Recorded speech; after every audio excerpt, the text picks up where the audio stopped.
the Nerd O'Clock News, Q4 2020.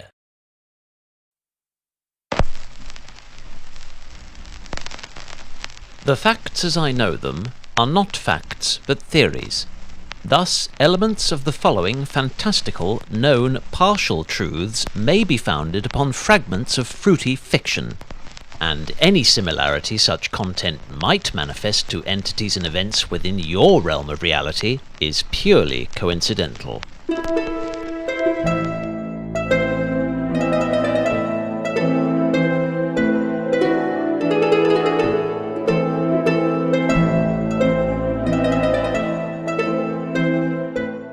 Invidious. As another day dawned, and a tertiary season of social distancing tentatively commenced, a well-heeled business executive arrayed in trademark leather took to the stage of his very own lavishly appointed kitchen and abruptly rendered 2 years of rife speculation, rampant rumour spouting, and clickbaited I-told-you-so conjecturing as worthless as a 2-year-old graphics card. Addressing the lens with an air of contrived confidence and cannily coordinated sincerity, NVIDIA's active and co-founding CEO Jensen Huang proclaimed, "To all my Pascal gamer friends, it is safe to upgrade now." And well he might. For some 4 onerous years earlier, it had been this very same Pascal that had incurred an equally impassioned sales pitch from its master, but had subsequently proven a proverbial thorn in the side of his visionary empire's commercial aspirations. An ugly artifact on an otherwise perfectly rendered horizon. A dark cloud obscuring dynamic rays of divine and non-deceptive light. A corroded spanner in the mechanics of graphical evolution. A profit-inhibiting boil that simply refused to pop and permit the spectacular innovations of its successor, Turing, to captivate a sizable and stubborn contingent of skeptical consumers. In the summer of 2018, the aforementioned GPU had been feverishly projected to shake its native industry to the cores and evoke a paradigm shift as profound as any induced by the English mathematician after which it was christened. The essence of its attraction derived from 2 key features. An allusion to the first lay within the product line's revised prefix, RTX, the initial 2 letters of which denoted raytracing, a technique conceived in the 16th century and subsequently evolved by computer scientists into sophisticated algorithms for composing photorealistic images.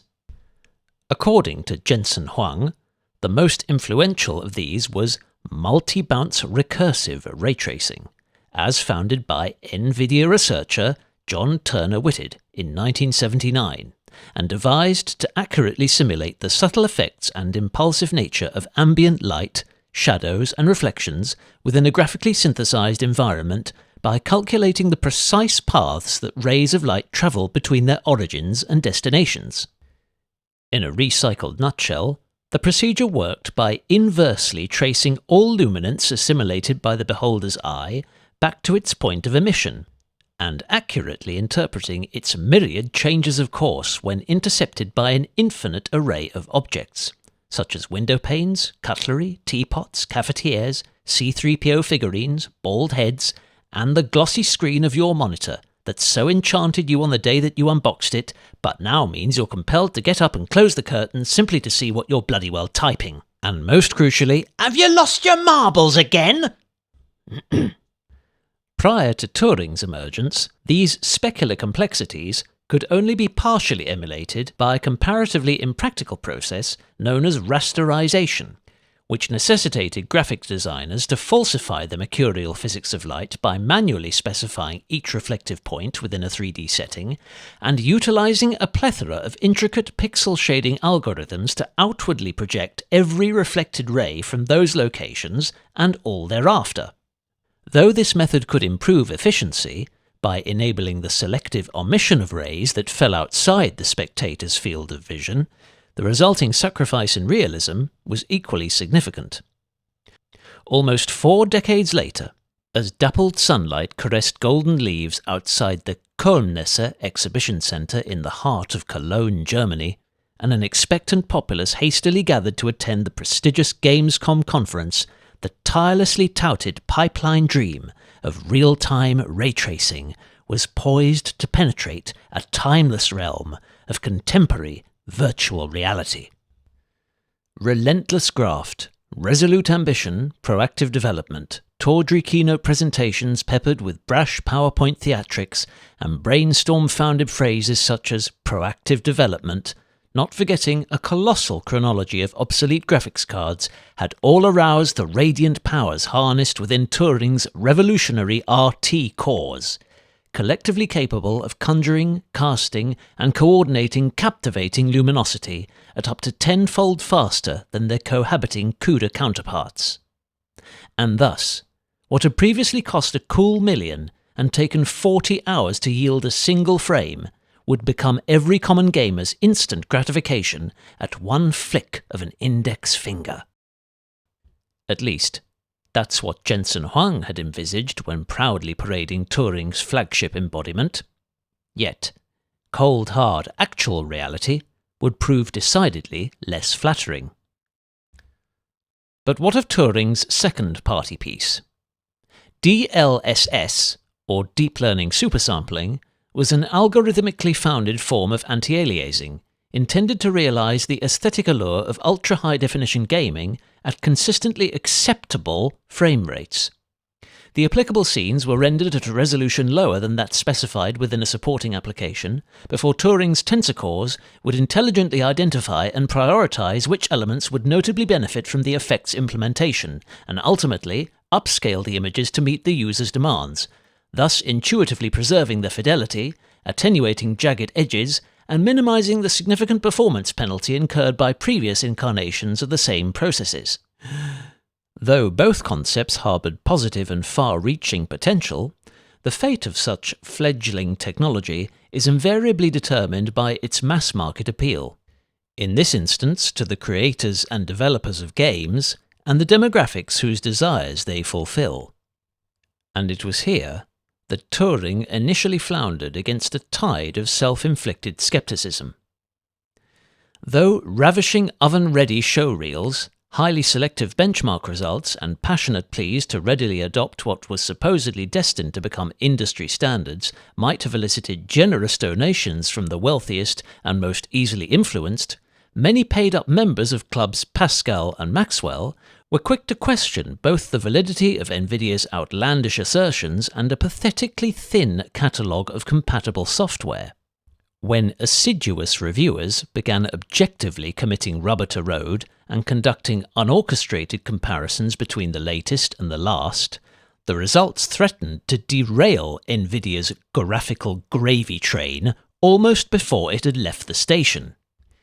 In the case of Turing's defining innovation, real-time ray tracing, no sooner had critical eyes aligned with social media's collective savvy, a chorus of cynical disapproval unanimously concluded that NVIDIA's widely publicized showreels stated to demonstrate discrepancies between Turing's enhanced imagery and traditionally rasterized scenes had inadvertently amounted to a series of spot-the-difference challenges, promptly precipitating a tsunami of merciless memes. DLSS fared little better once diligent reviewers had determined the precise extent to which Turing's supposedly fine-tuned tensor cores had sacrificed quality for speed. Their illuminating analysis involved capturing a variety of images from games and benchmarks which supported the feature, employing conventional techniques to upsample them to DLSS's target resolutions, and comparing the enlarged frames with the latter's reconstituted equivalents, as well as natively rendered duplicates.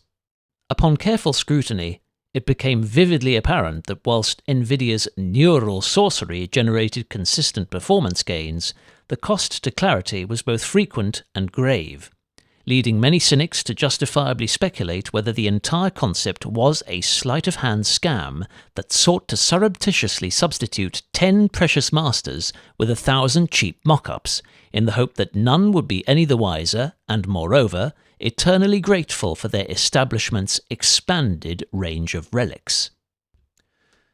With that prolonged and unplanned preamble over, was history destined to repeat itself? Zapping back to the more immediate past, and NVIDIA's immeasurably hyped GeForce special event opened by bombarding a restless, quarantined audience with an emotive montage of pixelated nostalgia chronicling many a graphical milestone, not least those attributed to the Emerald Empire's momentous ingenuity. The sequence began surrounded by borders that confined it to scarcely a tenth of the entranced viewer's display, but as each highlight transitioned to the next, this charming VGA vignette ballooned into a vibrant UHD homage, causing every last diode in opulent arrays of local dimming zones to pulsate and shimmer with scintillating incandescence, leaving not a solitary nit to spare. Following approximately half an hour of self-indulgent promotional spiel, effusively conveying the giant green eye's pioneering influence over modern medical research, live and recorded content creation, the exponential popularity of esports, realizing a back-bedroom broadcast studio from which digitally animated sources can meld with the magic of ray tracing to compose spellbinding cinematic productions, deep learning AI and its unprecedented ability to enrich visuals in parallel with boosting frame rates, the quantum leap of ray tracing, the indispensable asset of ray tracing, the monumental feat of ray tracing, more mesmerizing marbles, GPU access to system storage. Oh, that looks interesting. Just show us the cards already, Jensen. Come on. Are you going to call, bet, or fold? At home. At the audience's command, a sumptuously stylized architectural retrospective ensued, seamlessly encapsulating 2 decades of pixel-spewing silicon and culminating with an artistic revelation of the GeForce ancestry's freshest and fastest fraternity. "I have one here. Let me show it to you," asserted Mr. Huang, as he turned and reached out to grasp a precision-machined object nestled behind a glass receptacle of wooden spoons. Addressing his webcam once again, he declared, with a lump in his throat and a ray-traced tear in his eye, "It's beautiful. Look at this. The RTX 3080. It's wonderfully crafted, and it lights up." After expounding succinctly on the card's memory configuration and heavily customized home-brew cooler, its novel dual-fan design engineered to silently dissipate innate heat and optimize system thermals by complementing a conventional case's typical airflow, Mr. Huang casually detonated the biggest bombshell of his entire presentation. This, NVIDIA's new flagship GPU, would deliver record-breaking generational performance gains over both its vanilla and TI-flavoured forerunners, and further, would do so respectively for equal and 40% less their launch price.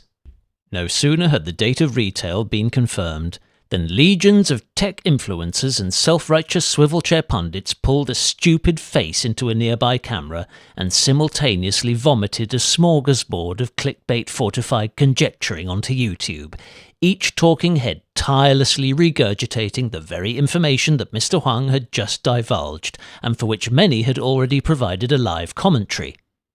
But Mr. Huang wasn't done. Mere nanoseconds after a scattergraph lucidly illustrated the proportional improvements provided by Ampere's debutante, in an apparent bid to compensate for Turing's diminishing returns over Pascal, NVIDIA's CEO joyfully announced that the Amp clan's mid-tier maestro, the RTX 3070, would trade teraflops with its elder brood's top dog for less than half the bounty. Returning us clumsily to where this narrative commenced, an inspired Jensen forged ahead with yet another impassioned ode to the resplendent joy of ray tracing, eulogizing Turing for premiering its game-changing effects at playable frame rates, whilst shrewdly honouring Pascal for a long-standing and perfect tenure. Then came the coup de grace. Following a trailer promoting Activision's incoming first-person shooter Call of Duty Black Ops Cold War, a AAA title which showcased the evolving synergy of NVIDIA's enriching aesthetics, Mr. Huang made reference to a certain titanic lineage, and the Uber user's perpetual desire for a giant GPU. About he turned, bent forwards towards his gleaming Dacor Discovery ER48D range cooker, and carefully removed acting AMD CEO Dr. Lisa Su from the oven. Many were quick to dismiss this controversial act as yet another misleading preheated demonstration intended to force extravagant graphical gimmicks upon the mainstream market, whilst others were appalled that any semi-respectable corporate humanist, even one of Mr. Huang's ruthless calibre, would dare stoop so low as to slow roast their own niece out of spite that her company might be about to release a superior rival product. On the off chance that this mildly macabre event might incite viewers to incinerate members of their own family, let me state unequivocally that it was entirely fabricated to prevent viewers from slipping into a terminal stupor of jaded disenchantment, and that what really came out of the oven was an artificially generated, recursively ray-traced, variably supersampled 3D approximation of Dr. Lisa Su, which then magically morphed into Ampere's mighty hyperflagship, the RTX 3090, a triple-slot colossus of Titan-class pedigree, spec'd to the extremities of its custom PCB, and at its heart, an aptly branded BF GPU, unleashing the ferocious force of its founding architecture. Its ample die boasting the same astronomical transistor count as its slimmer sibling, but over double the DRAM, a broader bus, augmented bandwidth, and a crucial seventh cluster of subcomponents, imparting sufficient core strength to garner fulsome acclaim and artificial smiles from 4 carefully hand-picked streamers during the climax of a 45-minute sales pitch. Pray, most profligate gamers, that's $1,500 soundly spent.